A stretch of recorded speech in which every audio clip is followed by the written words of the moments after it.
Good evening and welcome to the Real News Network and our ongoing coverage of the Republican National Convention. Joining me now live from the Excel Center in St. Paul, Minneapolis, is Real News analyst Pepe Escobar.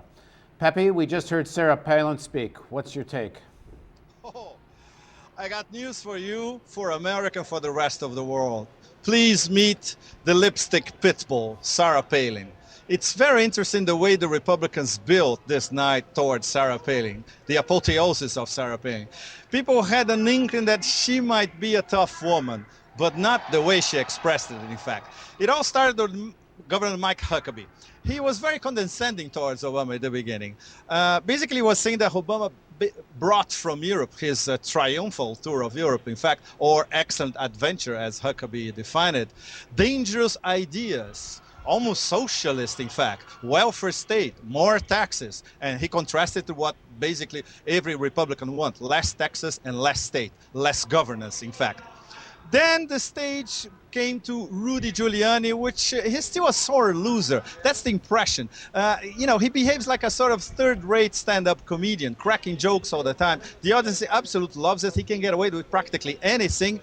And he can even criminalize the profession, the activity, and the socially important activity of being a community organizer. He practically described Obama as a community organizer in Chicago as a criminal, and obviously the audience absolutely loved it, just like right now behind me. He talked a lot about offshore oil drilling, which is a key golden theme of the Republican, of John McCain's and Sarah Palin's platform. And he even coined his own slogan, "Drill, baby, drill," echoes of "Burn, baby, burn," 1968. But that's a very different slant towards it.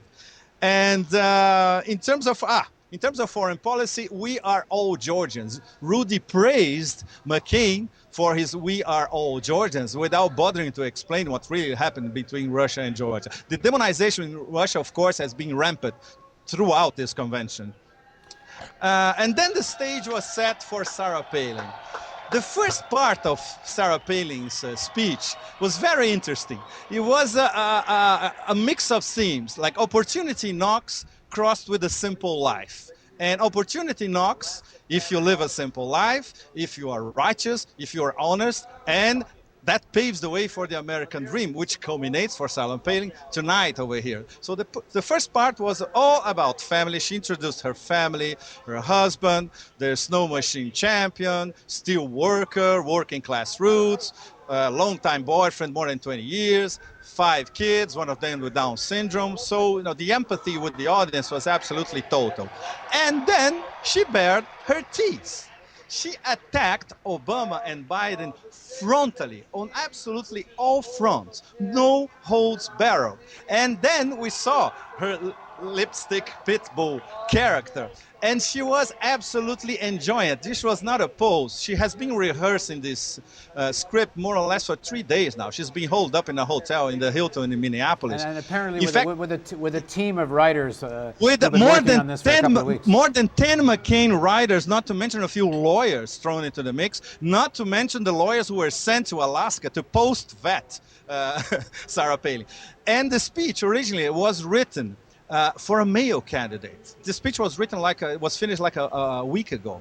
Rick Davis, the McCain campaign manager, told us that it was written for a male candidate. They had to rewrite this for the past 3 days. Sarah Palin was part of it, but you could see that some of the absolute key jokes and almost everything that she cracked, in fact, was written. She didn't seem spontaneous when she was trying to crack a joke, because the jokes, they were eerily similar to the jokes that Giuliani had cracked like half an hour before. But there was an effective speech. One have to say what they were trying to accomplish, they accomplished, don't you think? Yes, in terms of a hatchet job on Obama and Biden, it was very effective. They painted Obama, basically the writers and Sarah Palin, they painted Obama, Biden as elitists, completely disconnected from America, embroidered practically and embedded with Washington special interests, against the best interests of taxpayers. They're going to raise their taxes. It's going to be a horror. They're defeatists in terms of the war on terror. Okay, Paul, go ahead. But I have Go to ahead. talk about Sarah Palin's foreign policy next. Yeah, I was just going to say on that front, they seem to be able to get away with something which is rather obvious in terms of the hole in the logic, which is everything that Palin accuses Obama and Biden of being in terms of lack of executive experience.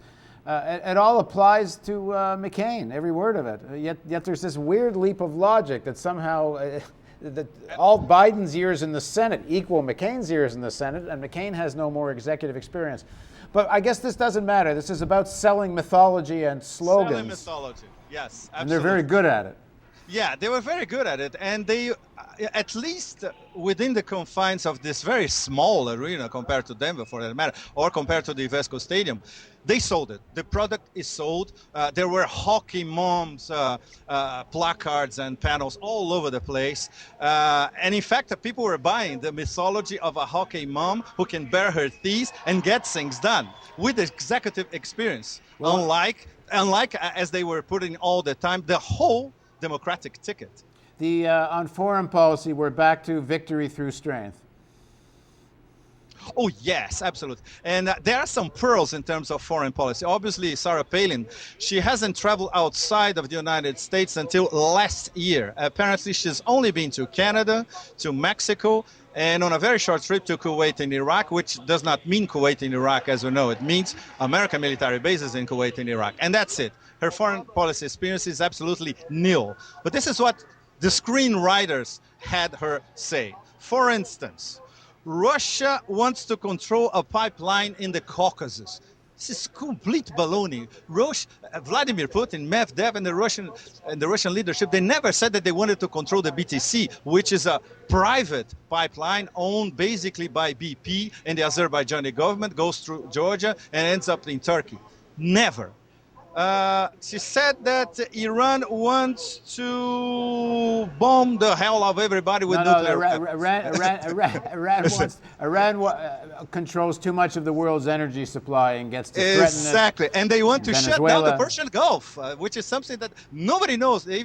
Maybe Admiral Mullen would be interested in this particular bit of information, that Iran wants to shut down the Persian Gulf and the Straits of Hormuz. The Republicans are very good at getting a message down to a very simple proposition, and it seems like the entire energy, climate change crisis, and economic program all comes down to drill, baby, drill. That seems to be the entire program. That's it. I would sum up their platform basically as they put it better than anybody else. Drill, baby, drill. In terms of this issue of taking on the oil companies, she's still restating something that we've been doing stories and others have been doing stories on this, on taking on the oil companies. Apparently there are some reforms that she did in Alaska that were effective in terms of increasing public share of the oil revenues. And so one probably, from what we know so far about this issue, you can put it on a credit side for her in a somewhat a legitimate way. But the problem is, Paul, you cannot extrapolate this to the rest of America. Look, there are some very important statistics here. The state of Alaska, they own all oil-producing lands in Alaska. They get more than 90% of their budget from oil companies. They lease these oil fields. So basically, Alaska is like the UAE, it's like an emirate. And Palin is like a sort of sheik. She could be the Emir of Qatar for that matter, but she is in Alaska. So you cannot compare the problems of Alaska, which are practically nil. Alaska is, navigating in money. In fact, to other states like Ohio, Pennsylvania, or even Florida. It's not an example. And she's still repeating this issue of saying no to the bridge from nowhere, which is a proposition that's been discredited on the Real News and even on CBS, that in fact she never said no to the bridge. But again, it doesn't really matter what the truth of what this is. It's about this craft of selling these slogans, and at least tonight there was some craft.